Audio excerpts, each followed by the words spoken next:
there was nothing. Somehow, out of this nothing came everything. Out of this vibrant nothingness, matter, energy, space, time, consciousness, mind emerged, came out. How is it that something as unconscious as the matter of the brain can ever give rise to something as immaterial as an experience?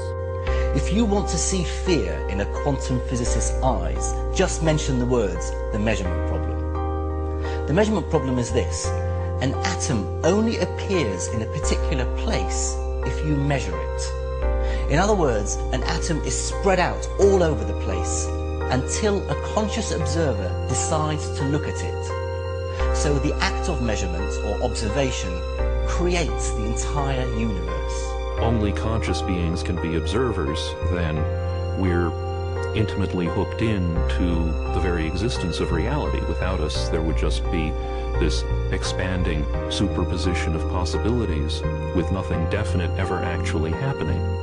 Out of millions and millions of blobs of energy and light, photons and electrons, they make up this imaginary three-dimensional solid world, which doesn't exist at all according to relativity or quantum mechanics. Anytime we attempt to look at particles beyond a certain level, the very act of observation changes things. And in addition, the more you look at individual particles, the more you realize that there is no such thing as one electron. An electron, or any elementary particle, exists only in relationship to other things, like other particles or the universe at large. This means that deeply enough, and you dive down into the nature of matter, everything we know about the everyday world dissolves. There are no objects anymore. There are only relationships. There's no locality anymore. There's no time anymore. The more you look at something in detail, in what we think of as solid matter, the less and less solid it begins to look. The only realities we know are the ones our brain manufactures. Our brain receives millions of signals every minute, and we organize them into holograms, which we project outside ourselves and call reality. Well, if the brain cortex, if it is also a hologram, then it's a three-dimensional hologram. If two-dimensional holograms reconstruct three-dimensional images, then, ergo, it follows that three-dimensional holograms reconstruct four-dimensional images. A hologram is a metaphor. It is how you take n dimensions of information and you bring them down into n-1 dimensions. It's a way of relating the paradoxes that we find in how to make a leap from this concept to that concept. The conceptual pigeonholes we use, words, to describe reality, are phenomena inside our head. They're not out there. And most of the time this is a philosophical quibble, but when you get down to quantum physics, and this is one of the reasons that Bohm came up with the holographic idea, it starts to have real effects. And one of those is it's been discovered that if you take two subatomic particles like electrons, and in certain instances, when you do something to one, it will always affect the other, no matter how far apart they are. Well, how can this be? But what this tells us is that once matter is physically joined, even when it becomes separate, the energy is still there that's connecting it. And this is why it's important to me, because if we go back far enough in time, all the particles of matter of this entire universe that are expanding were all meshed together in a single particle about the size of a green pea, is what scientists tell us today, is what the computer models suggest. That if you could go into the universe today and take all the particles of matter and take out all the space in between and bring it together and compress it into a size of a single green pea, it means that you and me and every one of our listeners, we were all once part of that same particle that creates this whole universe today. And even though those particles are now separate and expanding, and studies show that they are, energetically we're all still linked. So an atom and its electron are multiversal objects, and that multiversal object is what the quantum mechanics is describing. Now, that means that the parallel universe aspect of reality as described by quantum theory must apply to objects of all sizes: humans, stars, galaxies, everything. And that's why we call it the parallel universe theory rather than just parallel electrons theory. Because we ourselves are made of atoms after all. We are, that's right. And the same theory that says that the atoms exist in more than one place in different universes says that we humans also exist in more than one place and in more than one state of mind and so forth in different universes. And so what that means, talking about words, is that there is no separation between electrons. Furthermore, there's no separation between people. Everything is interconnected, and the biggest secret of all, to me, is the extent to which individuality is an illusion. Illusion comes from how our minds perceive. My illusion comes from my mind, your illusion comes from your mind. You do not need to search anywhere else for the source of illusion. Wherever we search externally, we cannot find the source of illusion because your illusions come from within your mind. The big thing we're talking about here is a new way of thinking about this thing we call the person, the self, the beingness, the I. And as we begin to modify what we mean by that, we could begin to see and touch upon this infinite realm that I'm speaking about. Infinities are part of the boundary of your existence. That is, viewed from this perspective, everything can be divided to infinity. If you've ever wondered why nuclear power is 1,000,000 times more powerful than chemical energy, it's because chemical energy results from the manipulation of atoms in a molecule. Nuclear energy results from the manipulation of nucleons in a nucleus. The super-unified scale, 1,000, million times smaller, is virtually infinite in its dynamism. If you're seeking the infinite, what instruments do you have to seek the infinite? Only sense organs, isn't it? So through your sense organs, if you're seeking the infinite, it is like wanting to go to moon with a bullock cart. Isn't it so? That is the plight of humanity right now. With a limited perception, they're trying to grasp that which is beyond.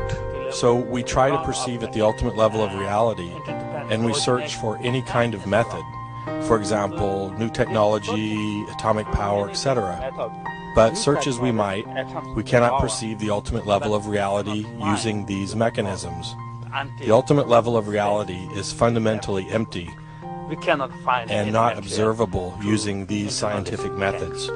Science is involved in a perceptual enterprise, not primarily in gaining knowledge, though knowledge appears, but knowledge is a byproduct.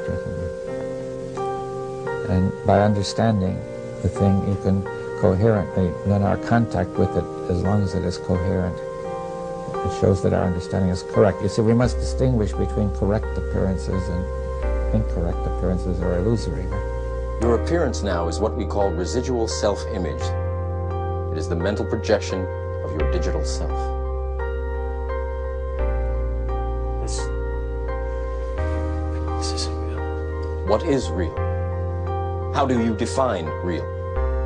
If you're talking about what you can feel, what you can smell, what you can taste and see, then real is simply electrical signals interpreted by your brain. Our brains take information in and sometimes give it form. It's not that the picture is out there, it's that we're getting data that we're turning into a picture according to our own belief systems and our own unconscious belief systems as well. We know what is going on is that light comes in through the eyes, hits the back of the retina, triggers electrochemical impulses which travel down nerve fibers to the back of the brain, where the brain very cleverly, in about 1/10 of a second, puts it all together and says, this is what it looks like out there. Well, you're creating your own reality tunnel. That doesn't mean you're creating reality. Out of reality, whatever that is, out of the infinite flux of energy, you're creating your own reality tunnel, and most people aren't aware of it. Most people aren't aware of it. All matter is merely energy condensed to a slow vibration. That we are all one consciousness experiencing itself subjectively. There is no such thing as death. Life is only a dream. And we are the imagination of ourselves.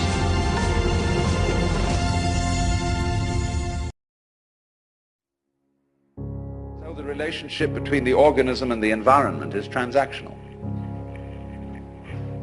The environment grows the organism, and in turn the organism creates the environment. The organism turns the sun into light, but it requires there to be an environment containing a sun for there to be an organism at all. And the answer to it is simply they're all one process. It isn't that organisms by chance came into this world. Put it rather that this world is the sort of environment which grows organisms. It was that way from the beginning.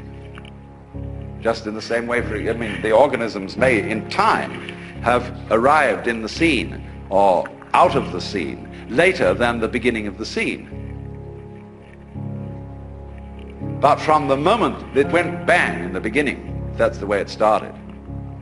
Organisms like us sitting here, were involved in it.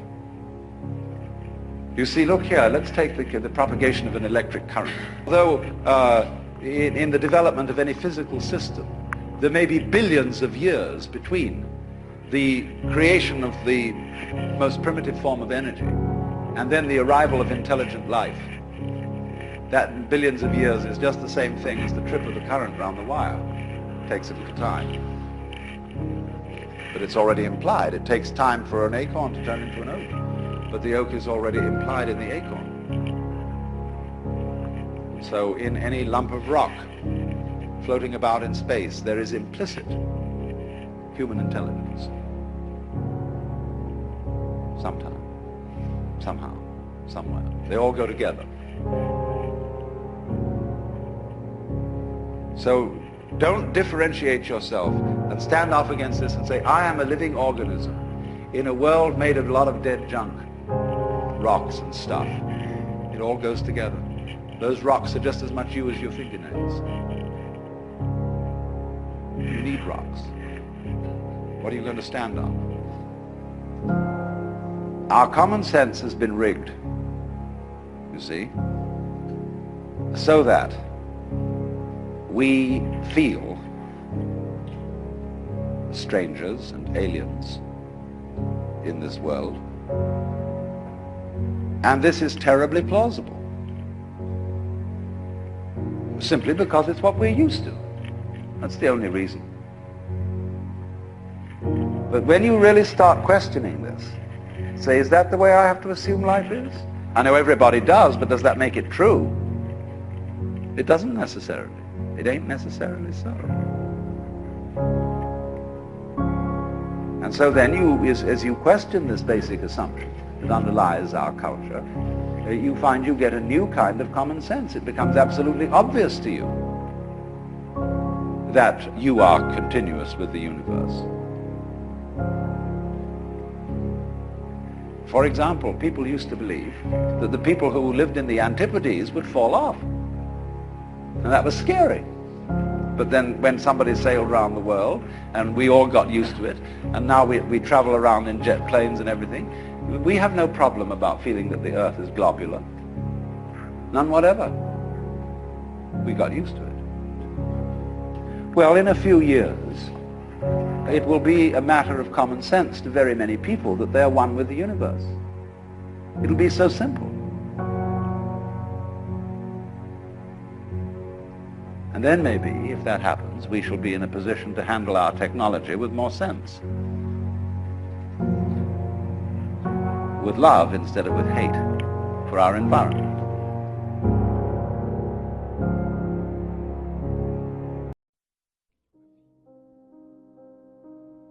In this universe, there is one great energy, and we have no name for it. People have tried various names for it, like God, like Brahman, like Tao. But in the West, the word God has got so many funny associations attached to it that most of us are bored with it. When people say God the Father Almighty, most people feel funny inside. But according to Buddhist philosophy, all this universe is one tatata. That means 10,000 functions or 10,000 things, one suchness. and we're all one suchness. And that means that suchness comes and goes like everything else, because this whole world is an on and off system. As the Chinese say, it's the yang and the yin. And therefore it consists of now you see it, now you don't, here you are, here you aren't, here you aren't. Because that's the very nature of energy, to be like waves, and waves have crests and troughs. Only we, being under a certain kind of sleepiness or illusion, imagine that the trough is going to overcome the wave or the crest. The yin, the dark principle, is going to overcome the yang or the light principle, and that off is finally going to triumph over on. And we, shall I say, bug ourselves by indulging in that illusion. Gee, supposing darkness did win out, wouldn't that be terrible? And so we're constantly trembling and thinking that it may, because after all, isn't it odd that anything exists? It's most peculiar. It requires effort, it requires energy, and it would be so much easier for there to have been nothing at all. Therefore we think, well, since the is side of things is so much effort, you always give up after a while and you sink back into death. But death is just the other face of energy, and it's the rest, the not being anything around, that produces something around, just in the same way that you can't have solid without space, or space without solid. When you wake up to this and realize that the more it changes, the more it's the same thing, as the French say, that you are really a playing of this one energy, and there is nothing else but that it is you, but that for you to be always you would be an insufferable bore. And therefore it is arranged that you stop being you after a while and then come back as someone else altogether. And so when you find that out, you become full of energy and delight. And you suddenly see through the whole sham of things. You realize you're that. We won't put a name on it. You're that. And you can't be anything else. So you are relieved of fundamental terror. That doesn't mean that you're always going to be a great hero, that you won't jump when you hear it bang, that you won't worry occasionally, that you won't lose your temper. It means, though, that fundamentally, deep down within you, you will be able to be human in the pains, difficulties, and struggles that naturally go with human existence. But to have no hang-up, that is to say, to be able to drift like a cloud and flow like water, seeing that all life is a magnificent illusion, a playing of energy, and there is absolutely nothing fundamentally to be afraid of. Fundamentally. You will be afraid on the surface. You will be afraid of putting your hand in the fire. You will be afraid of getting sick. But you will not be afraid of fear. Fear will pass over your mind like a black cloud will be reflected in the mirror.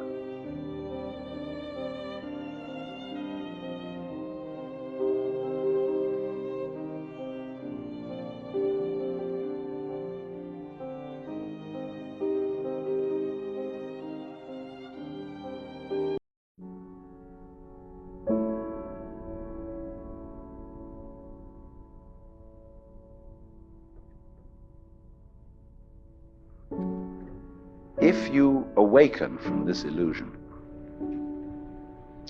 and you understand that black implies white, self implies other, life implies death, or shall I say, death implies life,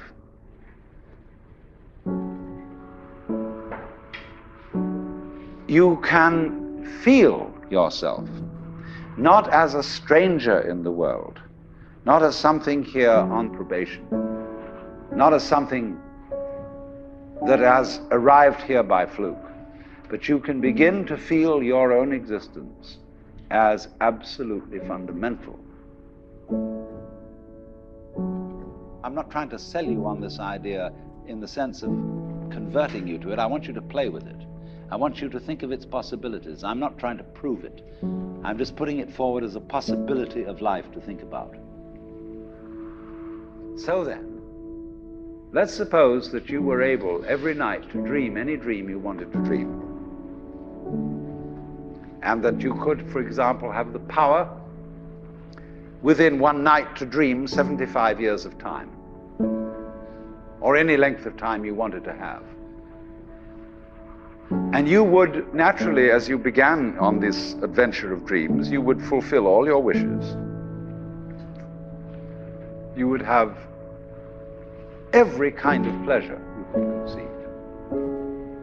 And after several nights of 75 years of total pleasure each, you would say, well, that was pretty great. But now let's have a surprise. Let's have a dream which isn't under control. Well, something is going to happen to me that I don't know what it's going to be. And you would dig that and come out of that and say, wow, that was a close shave, wasn't it? And then you would get more and more adventurous, and you would make further and further out gambles as to what you would dream. And finally, you would dream where you are now. You would dream the dream of living the life that you are actually living today. That would be within the infinite multiplicity of choices you would have, of playing that you weren't God. Because the whole nature of the Godhead, according to this idea, is to play that he's not. So in this idea then, everybody is fundamentally the ultimate reality, not God in a politically kingly sense, but God in the sense of being the self, the deep down basic whatever there is. And you're all that, only you're pretending you're not.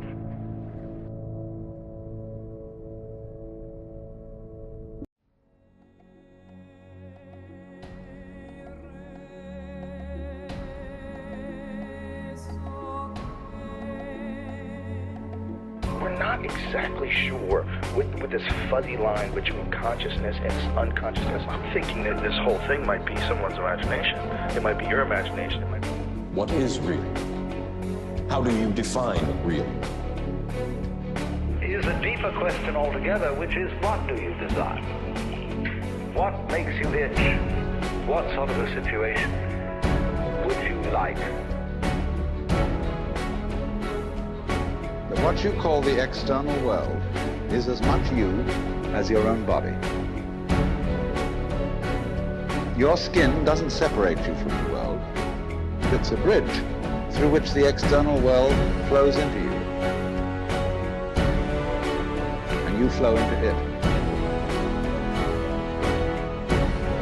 The universe is in us.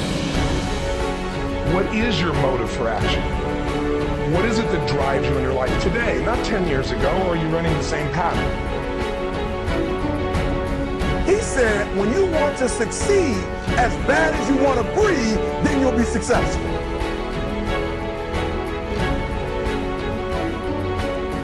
But in the end, the most important thing is, what's the purpose of your life? Why are you here?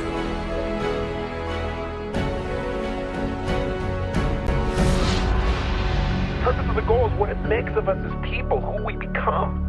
Ultimately, though, we have to have a sense that who we even have become has some kind of meaning.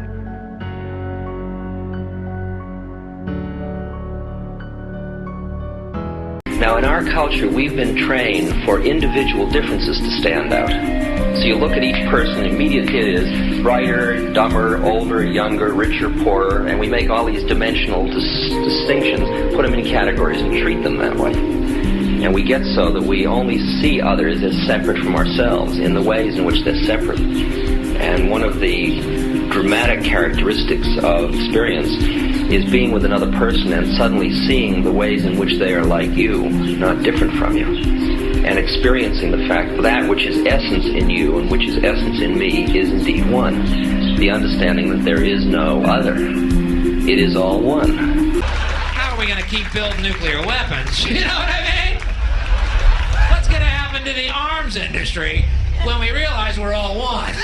You ever hear about in this country is our differences. That's all the media and the politicians are ever talking about, the things that separate us, things that make us different from one another. It's time for a new philosophy, folks. One based on, yes, the principles of Jesus, which were love your brother as yourself, because you know what? He is yourself. Literally. We are literally all one. I woke up and I suddenly got it. I understood suddenly how thought was just an illusory thing. And how thought is responsible for, if not all, most of the suffering we experience. And then I suddenly felt like I was looking at these thoughts from another perspective. And I wondered, who is it that's aware that I'm thinking?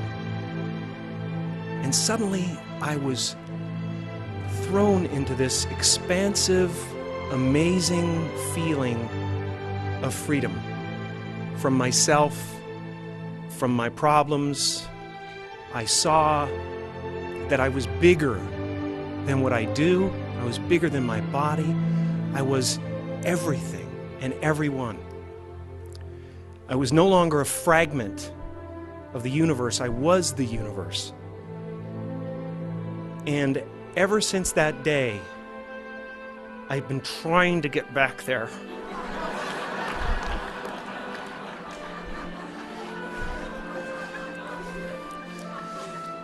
It comes and it goes.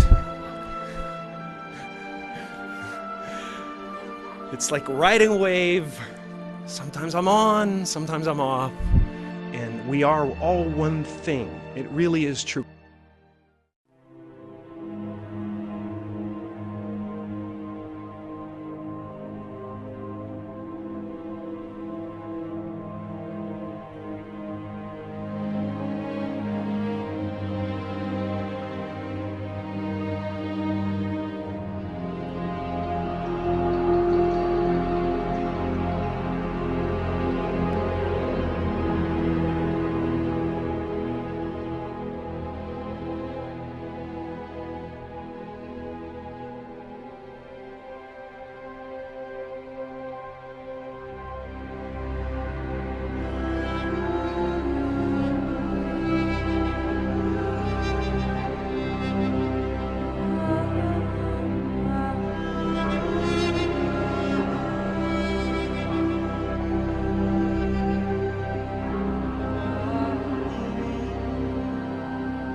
The discovery of this connection would force us to rethink the nature of reality itself.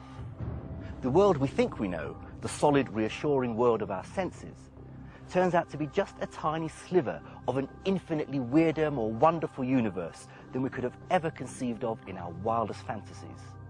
Our reality is just an illusion. Progress in our understanding of the universe through physics over the past quarter century has been exploring deeper levels of natural law, from the macroscopic to the microscopic, from the molecular to the atomic to the nuclear to subnuclear levels of nature's functioning, so-called electroweak unified scale, grand unified scale, super unified scale. And what we've discovered at the core basis of the universe, the foundation of the universe, is a single universal field of intelligence, a field which unites gravity with electromagnetism, light, with radioactivity, with the nuclear force, so that all the forces of nature and all the so-called particles of nature, quarks, leptons, protons, neutrons, are now understood to be one. They're all just different ripples on a single ocean of existence. That's called the unified field or superstring field, and it's a mathematical tour de force. But we have realized Einstein's dream. He dedicated half of his life to discovering this unified field, and now in the context of the superstring, that has been achieved.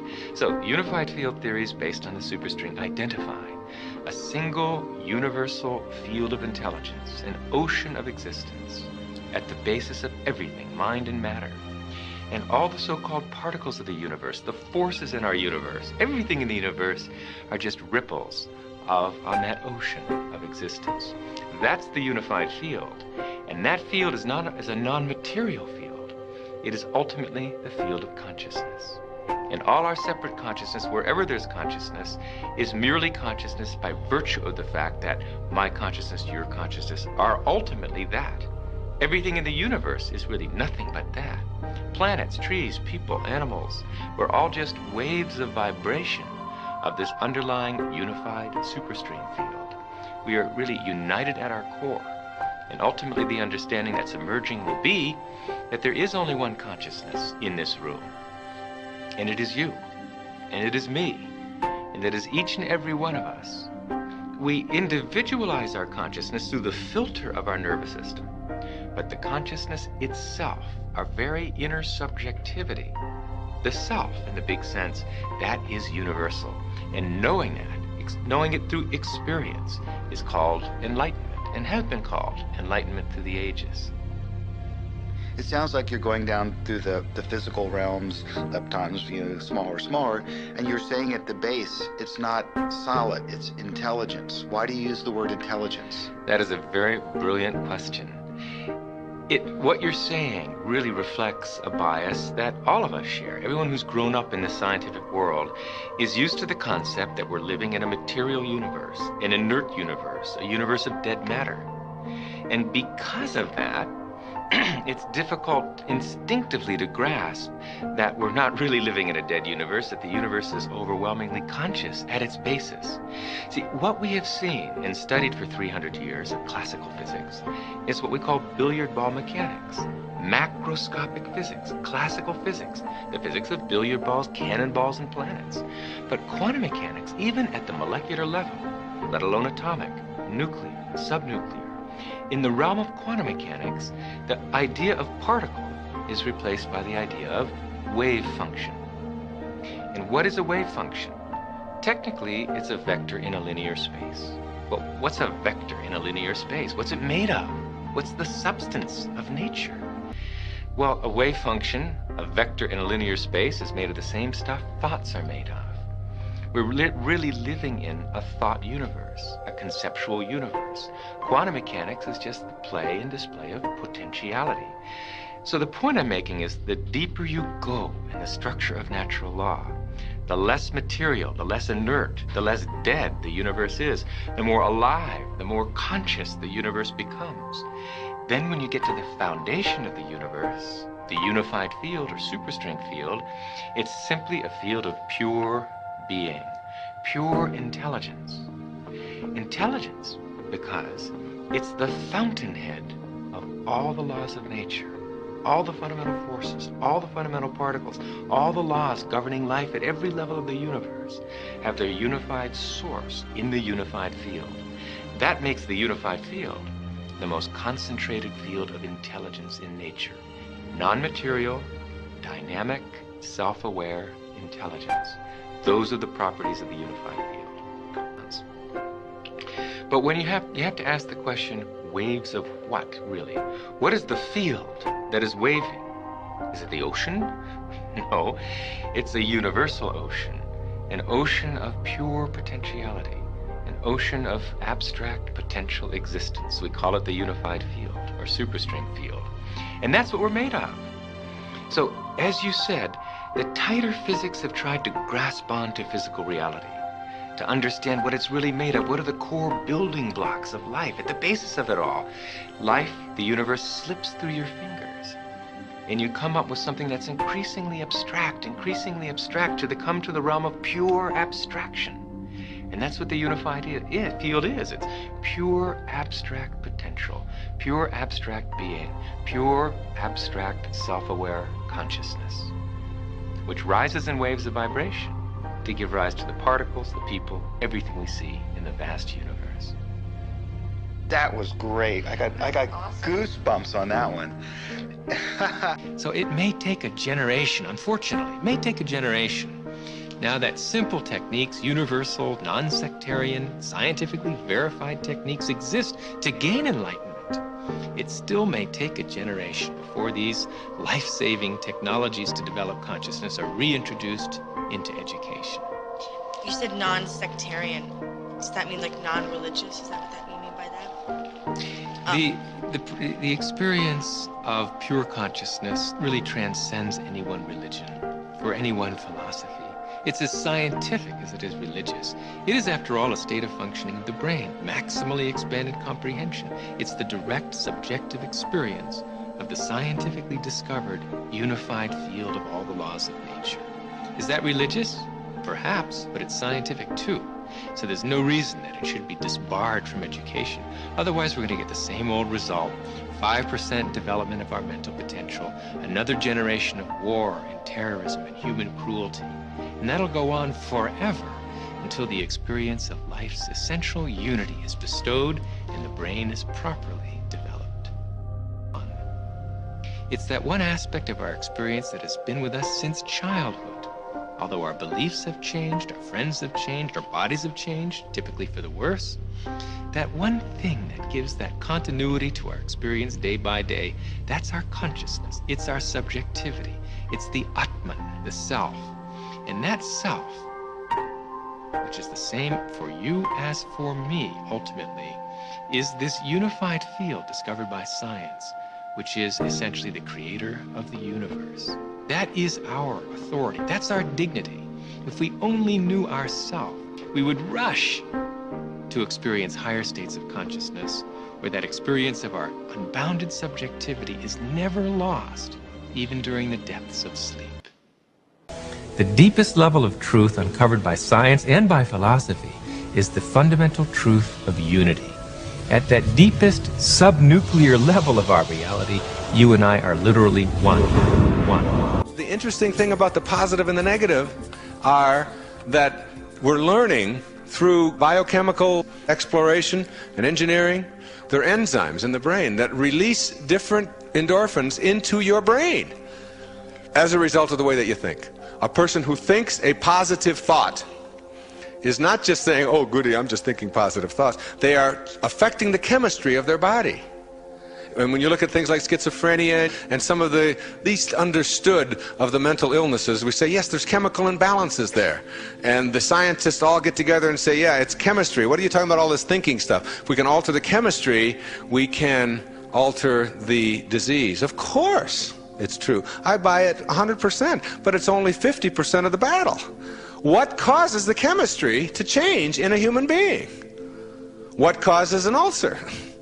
Isn't that a chemical change brought about as a result of thinking? Isn't that what it is? Well, the same thing is true of a mental illness. Yes, the chemistry is different, but believe that you control your chemistry. It's your chemistry. You carry it around.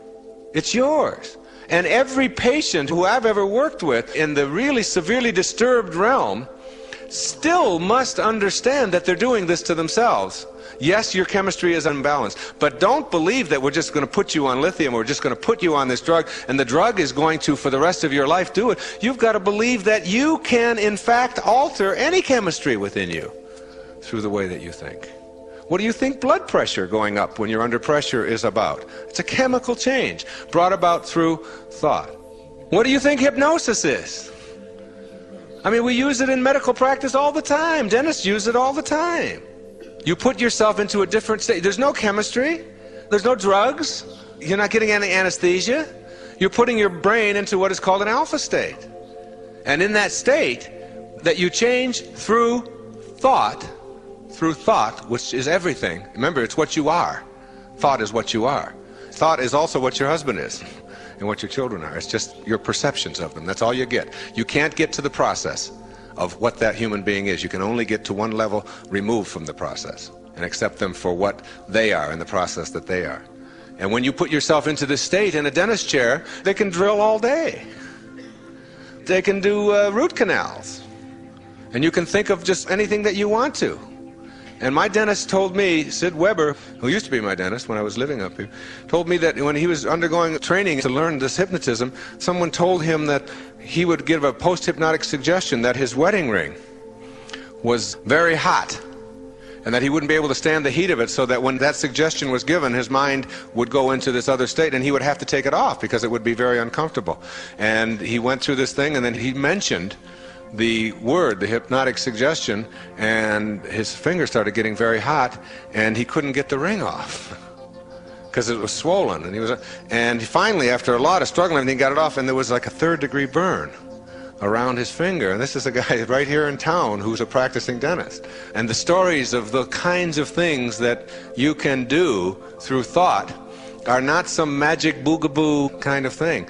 The man in India that we're talking about, who has an ashram in southern India, he's supposedly the highest spiritual being on our planet. He's this peaceful, beautiful human being who can make ashes like come out of the air. He's pulling dust out of the air through his belief in it. And everybody's going, ooh, how do you do that? I got to get you on the Merv Griffin show. For him, it's just as easy as it is for you to get up and brush your teeth in the morning. It's because of the pureness of that thinking system. I can control my thoughts. Store that away. My feelings come from my thoughts. My emotions, my angers, my hatreds, my love, my positive emotions, my negative emotions are all preceded by thoughts. They're the result of thoughts. They're the physiological reactions to thoughts. And emotions, which are very vital and very important to each one of us, can in fact be controlled by our thoughts in positive ways. I'm not an anti-emotion person. I'm not someone who believes that you shouldn't be emotional. I'm saying your emotions should never be immobilizing. They should never be defended as something that you use to keep yourself from being all that you can be, or explaining it all away because I'm just this kind of person. I've always been this way. I can't help it. That's my nature. That's the kind of person I am. You are the kind of person you have chosen to be as a result of how you use what you are, the pureness of your thought. It's all that you are. Your form is leaving. It's changing. In that little tiny drop of protoplasm that once was you, everything was programmed in you. Every hair that you have and every one that fell out. It was in that little drop of protoplasm, all right? That little tiny drop of protoplasm changes and changes, and everything that you need to be all that your form needs to house this soul that you are, and these thoughts that you are, wears out and changes and dies. But thoughts never die. Thoughts never die. That's what it means to be transformed. You've gone beyond your form. And everyone who has ever died, every form that has ever been in your life who has ever died, none of the thoughts that they are could possibly have died. How do you kill a thought? It's the highest form of vibration in the universe. How can you kill it? It's there. Be in tune with it. And you know, we would have a lot less trouble with death if we began to understand that death is just merely a form of transformation. It's all it is. It's a beautiful form. Imagine how necessary it is. Imagine what our planet would be like without it. be very crowded. And yet, there's room for thoughts forever in an unlimited universe. You can't run out of space, because you don't need any space for thoughts, do you? And that's what you are. Before you came here in that little tiny drop, there was no space for you. You didn't occupy any space, yet your essence was there. And it will always be there. And it's nothing to ever fear. You don't kill thoughts. Thoughts are what you are. And you can control them all. Now, some scientists, over the years, have postulated that this physical world only exists when it's observed. I agree. Why? Because of this. When you put a computer disk into a computer, it does not read all the information on the disk at the same time. It reads that part that it is observing, whatever that laser's hitting at the time. All the other stuff is still in information form. It's not been transferred to the screen as pictures, etc. And we do the same. When we observe, decode, then we bring it into this reality. But without that, this is just the base vibrational metaphysical universe, which is the basis of all of it. Then no light gets in the brain. So how do we see light?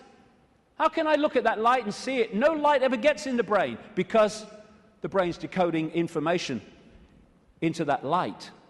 So when you see things like in the Matrix movies, those lines like, there is no spoon. It is not the spoon that bends, it is only yourself. Exactly. Because the only place the spoon exists in physical form is in here. And you bend it by bending the way you decode reality. Miracles are simply overcoming the programming of what's possible and not possible. You know, we are of course programmed to believe that when you walk through fire, you get burned. And if you walk through fire or hot coals with that belief, that decoding state, you'll burn your bloody feet. But as so many people have shown, if you can go into another state of consciousness and override that, you can walk across hot coals and not feel a thing. Why? Because an illusion cannot burn an illusion unless you believe it can. There are no miracles. There's just understanding how to manifest all possibility. And that understanding comes from the fact that we acknowledge, we understand that we are consciousness. Disembodied, no-form awareness, having an experience. Like a Central American shaman said, we are perceivers, we are awareness, we are not objects, we have no solidity. We, or rather our reason, forget this, and thus we entrap the totality of ourselves in a vicious circle from which we rarely emerge in our lifetime. And that vicious circle is what the control system wants to keep us in, because then we're controllable. If we understand who we really are, what we really are, it's impossible to control by a bunch of control freaks. The body is the way our awareness experiences this reality.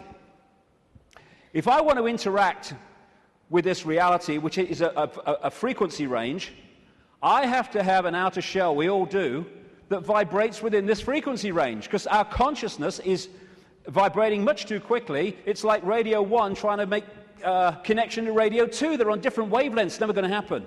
So we take on this outer projection we call a body, and therefore I can pick this up and interact with this reality. What the control system wants us to do is to believe that that projection, that vehicle to experience this reality is who we are, because then we go from, I am all that is, has been, and ever will be, I'm Charlie Smith, I'm Ethel Jones, I've got no power. It's the whole bottom line of it. We say I'm going on the internet. We don't go on the internet. The computer goes on the internet. And we observe the internet through the computer. And our mind-body is the vehicle to experience this reality. That goes on the internet. Consciousness, the real us, observes, just like the World Wide Web observes the internet through that vehicle.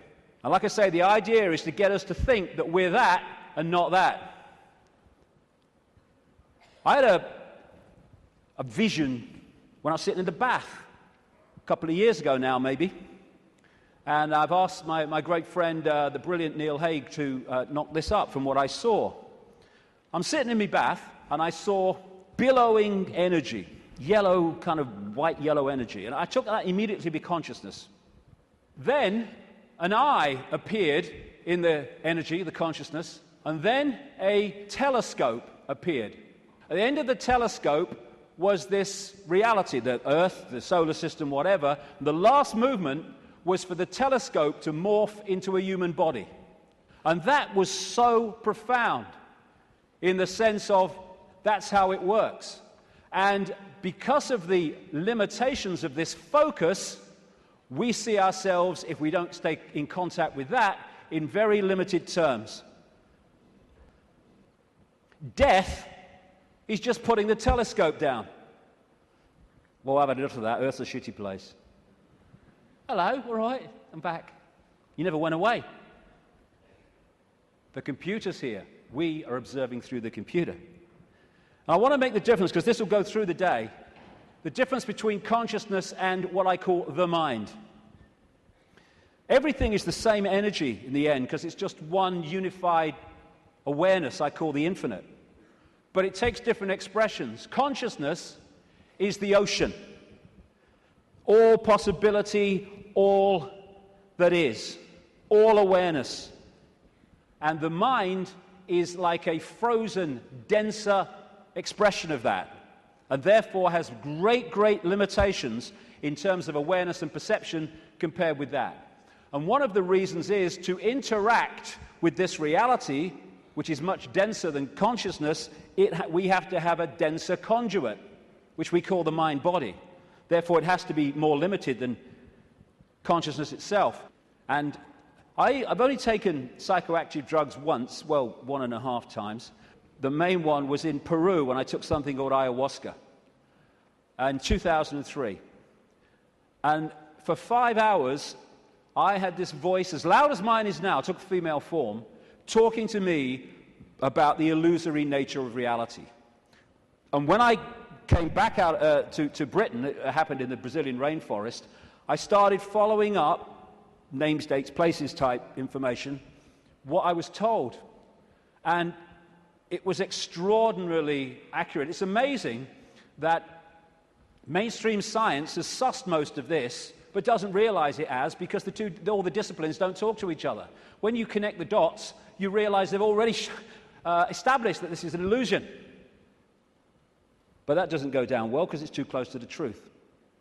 And how I experienced that state beyond this world, beyond vibration, was as stillness and silence.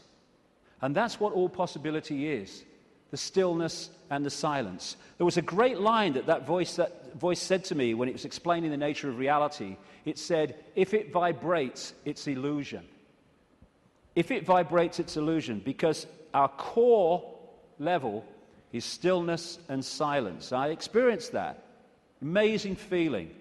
There are no negative emotions, there's no fear, there's no worry about not making the rent and all this stuff. They've all gone in that realm. That's where they want us, and that's where they've got so many people, the vast majority, in that state, in a false identity. The world looks so solid, I grant you, but it can't be. It can't be, even though it seems to be. And if you bang your head on the wall, again, like walking through the fire, believing you're going to get burned, bang, you'll bang your head. But it can't be, because the world is made up of atoms, and as quantum physicists have shown, atoms have no solidity. How can something which is basically empty space make up a solid world? It can't. The reason it appears to is because the information in the waveform metaphysical universe is decoded through into apparent solidity. Again, it's just the way we decode reality that gives it form. We take information from a disk, we put it on the screen, it seems to have time-space solidity. But it doesn't. It's just information being read, and that's exactly what's happening to us. The reason it appears solid and it appears three-dimensional is because we live in a holographic world. We see holograms, you can buy them in the shops, where they appear to be three-dimensional, but actually they're not. It's just the illusion of the way they're made. And how they make them is they have a laser. Part of it goes across the object they want to photograph. Another part goes directly onto a photographic plate, and then the part that's passed across the object goes onto that plate, and they collide. Those two parts of the laser collide, and they create, here we go, a wave form. We call it in holographics an interference pattern. It's like dropping two pebbles in a pond, and then the waves they create collide, and that is a waveform representation of where those pebbles fell, how heavy they were, how high they fell from, etc., how big they were, etc. And this is what the waveform, again, looks like on a holographic print. It's information. It seems to be nothing. It looks like a fingerprint, appropriately, actually. But what is it? But you fire a laser at that, and suddenly a three-dimensional, and the best of them, a very solid-looking image comes up. This is we create our reality. It's holographic. This guy is in an Australian city, I think it was Melbourne, but he was projected as a hologram onto a stage in Adelaide. This is one that CNN did. So we are creating a holographic version of this information, just like a hologram does, in our heads. That's where it comes from. It's this construct. And how funny, I've been saying this for years, and then I come across this very, very mainstream New Scientist magazine in January now 2009, and its front page, you are a hologram projected from the edge of the universe. Corporations are people, my friend.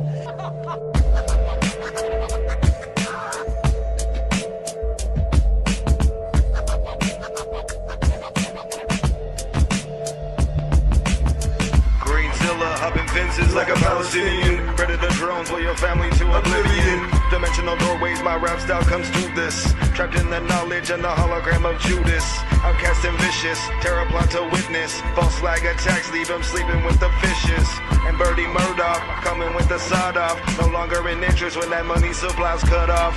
And it seems that my composition is a holographic apparition that came from superstition. And I don't know my religion, but if I had to guess, I'd say it's all science fiction.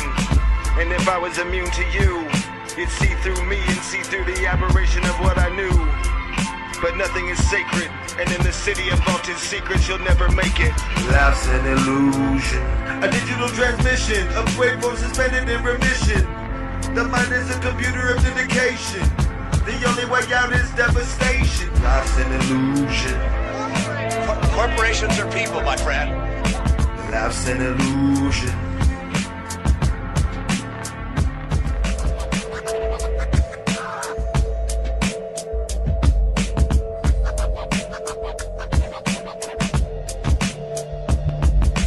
Some say actions act more than words, but right now my words wanna murder. Like in the back of a psycho's head, he thinks he wants to hurt her. From the amount of ink I put to paper, I think it deserves a burger. But my hunger is escalating to the point where the pain's like the heart of a raver, bubbling like a fucking raid. Don't make me start a raid, cause that means you're the one who helped me ignite it. So for you to know, I think it, I ride it, I flow it, and you know I'm rowing this boat at 40 knots. You think you can catch up? I think not, because stereo speed isn't headphones, making you don't feel like it's right at home, free to roam. My flow and style is what I invented. Don't ask, cause it will never be rented. If I have to, I will fence it. Grab my gun with my left hand, aim it at your face as my gun goes bland. The tricky illusion is pollution. They have hidden what they're doing as I revealed what I'm pursuing. Life's an illusion, a digital transmission of waveforms suspended in remission. The mind is a computer of dedication. The only way out is devastation. Life's an illusion. Corporations are people, my friend. Life's an illusion.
Bill Hicks used to finish his shows with this. The world is like a ride at an amusement park, and when you choose to go on it, you think it's real, because that's how powerful our minds are. And the ride goes up and down and round and round. It has thrills and chills, and it's very brightly colored, and it's very loud, and it's fun for a while.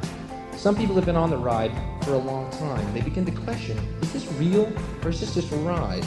And other people have remembered, and they come back to us, and they say, hey, don't worry, don't be afraid, ever, because this is just a ride. And we kill those people.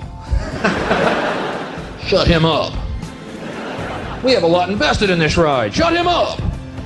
Look at my furrows of worry. Look at my big bank account and my family. Has to be real.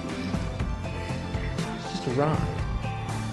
But we always kill those good guys who try and tell us that. You ever notice that? And let the demons run amok? John Lennon, murder. John Kennedy, murder. Martin Luther King, murder. Gandhi, murder. But it doesn't matter, because it's just a ride. We can change it anytime we want. It's all in a choice. No effort, no work, no job, no savings of money. A choice right now. Between fear and love. The eyes of fear want you to put bigger locks on your door, buy guns, close yourself off. The eyes of love instead see all of us as one.